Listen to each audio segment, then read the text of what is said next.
Kasi magpapakita tayo dito ng ebidensya na nag-improve po yung Pilipinas through PBBM. Malay mo si Kayla makinig, di ba? So ngayon ito yung sabi ni Trixie, no? Panoorin natin to, no? Ito yung sinabi ni Trixie sa Maisog Rally na ito po ay isang malaking kagaguhan. Mapakain pa pamilya natin. Kaya pa natin mapaaral yung mga anak natin. Ngayon, nagsistruggle na tayo. Ngayon, ang tingin natin sa sarili natin, nagiging dukha. Ewan ko lang, no? Siguro, nagiging dukha daw yung tingin niya sa sarili niya. Sige.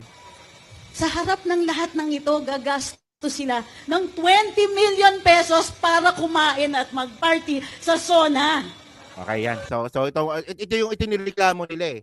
Yung 20 million pesos. Okay. So ito, irerespeto ko kayo dito. Kung kayo ay nalalakihan sa 20 million pesos, so karapatan nyo yan. Pero ang bullshit dito mga kababayan, huwag nyo i-collect yung 20 million pesos kung nagugutom kayo. O sabihin na nga natin na hindi gumastos ng 20 million pesos sa SONA. Ibig sabihin ba nun, yumaman na kayo? Hindi naman eh. Kung gutom nyo, yung sisihin yung gobyerno. Sisihin nyo sarili ninyo. Tandaan nyo mga kababayan, ako paniniwala ko, walang karapatan kumain yung mga taong tamad. Ngayon, itong 20 million pesos mga kababayan, ito po ay ginastos, hindi lang po sa SONA.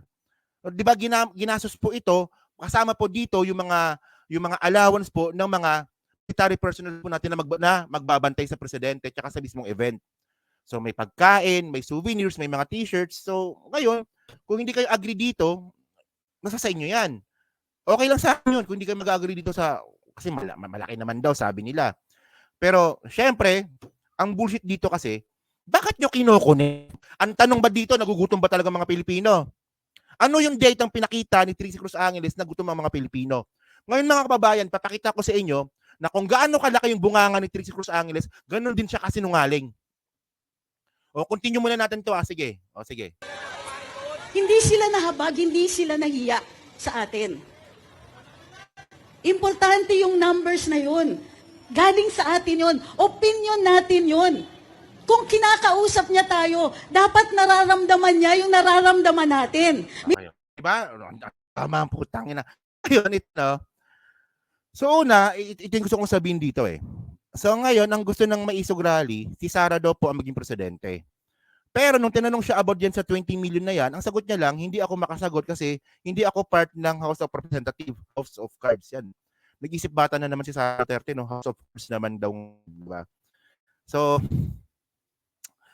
yan, di ba? Akala ko ba gusto niya maging presidente si Sara Duterte? Well, sana, ang unang magrireklamo, dapat si Sara.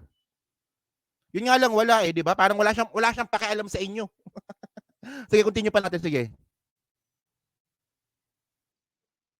Gutom na kami! Mr. President, hirap na kami. Andyan yung surveys, tignan ninyo. 58% ng mga pamilya dito sa Pilipinas, ang tingin nila sa sarili nila, hirap, Sige, ito na, okay. So ngayon, ito. Tingnan nyo yung 20 million kinonect talaga, pinilit na i-connect doon sa nagugutom kami. So ngayon, pakita ko sa inyo mga kababayan. Nagugutom ba talaga mga Pilipino? Nagugutom ba talaga? So ito, syempre, kukuha tayo ng data. Okay.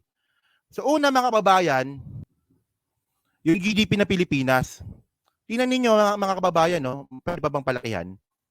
Pwede pala. Okay. Tingnan nyo mga kababayan. Okay, yan. So una mga ka-streetwise, no? Hindi nyo pwedeng sabihin na naghihirap ang Pilipinas kasi nga po, yung GDP na Pilipinas lumalaki. Ayan, no? Magkano ng GDP na Pilipinas? 437 billion yung GDP ng Pilipinas. So tumaas po siya mula nang naupo si PBBM. So noong panahon ni Duterte 2020 bumagsak siya. So ngayon ano sinasabi ko dito? Kung tumataas po yung GDP ng Pilipinas at nagugutom kayo, parang ang labo naman nun. Ang problema nun, hindi gobyerno, ang problema nun kayo. Di ba yung mayaman ng Pilipinas tapos kayo naghihirap kayo? So ang problema kayo. Ngayon, dun sa bobong nag-comment, di ba anong pangalan ng bobo na yon, yung Kayla? Sa bobo nag-comment, ang sabi niya, wala daw po na-achieve yung presidente, tumaas po GDP natin. Ngayon, ito pa. Meron pa dito. Ngayon, ang reklamo nyo, wala kayong trabaho. Pero mga kababayan, ito po yung unemployment rate po ng Pilipinas. Ayan, no? Unemployment rate po ng Pilipinas nung panahon po ni Digong, di ba? Siyempre, pandemic naman yung tumaas po yan ng 17%. Pero kung makita nyo naman mga kababayan, no? Nakikita nyo ba? Kita nyo yung, tingnan niyo yung binaba ng unemployment rate natin. Well, kung gutom si Trixie Cruz Angeles, okay lang yun kasi malaki man bunganga niya. Baka siguro kulang siguro yung yung 10 saging sa bunganga niya nang kainin ng sabay-sabay.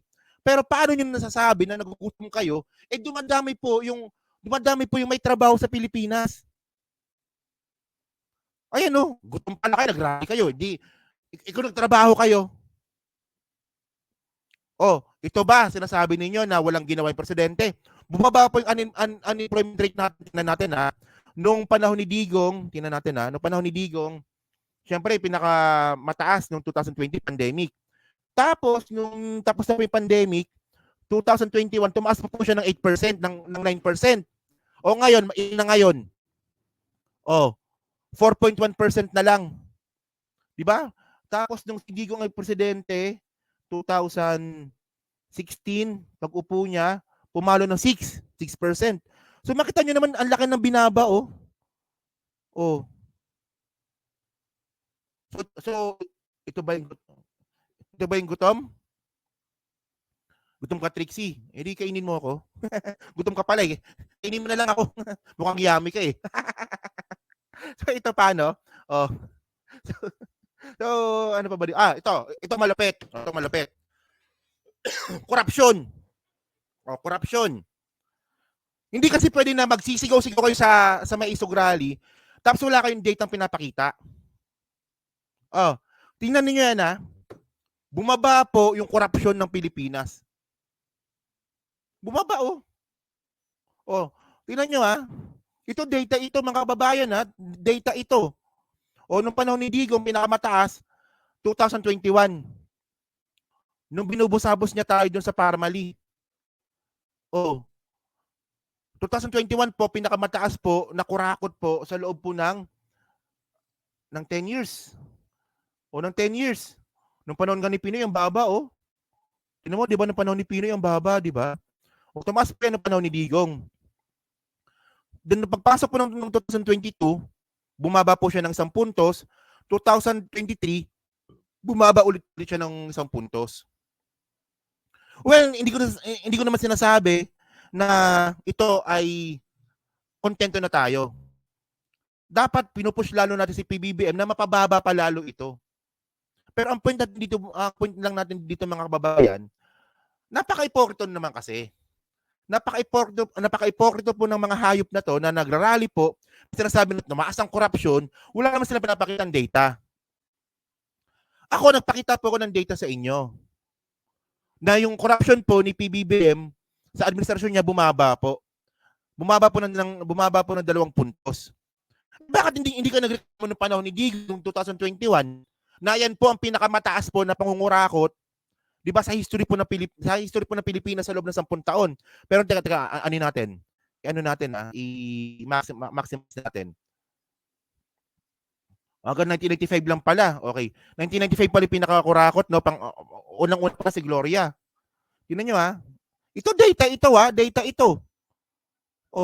Nung panahon ni Gloria, 2008, ito yung pinakakurakot po. Panahon ni Gloria. Tapos number 2 si Digong. Diyos ko. Di ba parang ganito mga kababayan, parang ganito. Ngayon, nagrereklamo sila sa MOOE. Sabi nila, yung MOOE, magnanakaw talaga yan, magnanakaw MOOE. Meron namang MOOE nung panahon ni Digong.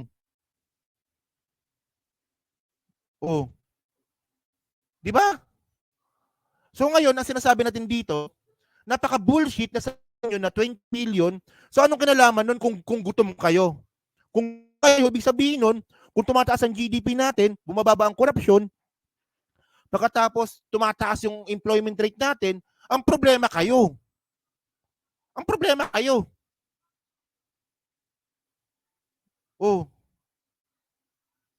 Ayan ang sinasabi. Kasi mga kababayan, no? Madali naman kasing ginagawa nila eh. Oh, kunin lang nila yung mga patay gutom, mag-rally sila, tapos galitin nila. Napakadali lang nun.